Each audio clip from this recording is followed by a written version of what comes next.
Viral pria dikepung 10 orang preman ngaku debt kolektor di Yogyakarta, dituduh BPKB palsu.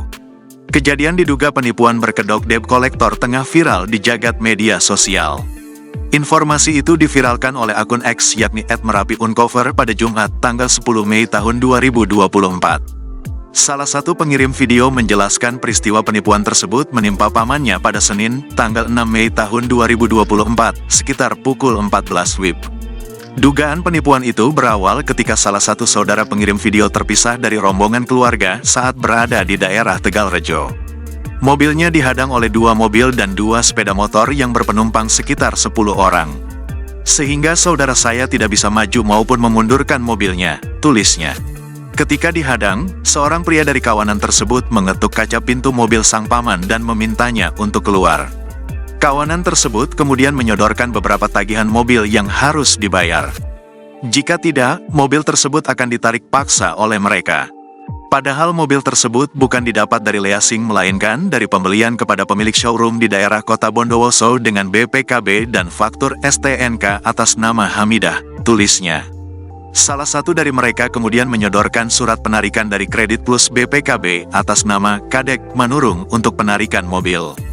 Dengan surat tersebut ditanggungjawabkan dengan nama Heru, tambahnya. Saudara korban pun kemudian mendatangi Polsek untuk melaporkan kejadian tersebut. Ia meminta agar polisi dapat menengahi kejadian tersebut. Namun, korban menilai 2 polisi yang datang ke lokasi tak menengahi perkara tersebut.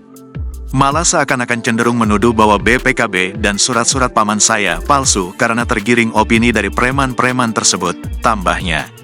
Korban pun bertanya kembali alasan tuduhan BPKB-nya palsu. Mereka berdalih bahwa karena kasus kredit macet ini dilimpahkan ke Polda Jatim, maka BPKB berada di Polda Jatim. 2 polisi tersebut terlihat tak menengahi kejadian itu. Paman korban kemudian meminta diselesaikan di kantor Polsek.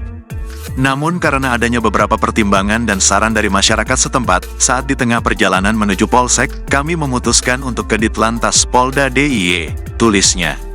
Namun, setelah sampai dan menjelaskan kronologi kejadian disertai bukti-bukti pembelian dan surat-surat, akhirnya preman-preman tersebut meninggalkan tempat satu persatu. Mereka beralasan kasus ini agar diselesaikan oleh pihak kantor Kredit Plus dan akan menemui pihak showroom di Bondowoso. Pihak Polda Yogyakarta telah menerima informasi terkait kejadian viral tersebut. Hingga berita ini dimuat, Tribun Sumsel masih berupaya mengetahui update dari kejadian yang kini viral.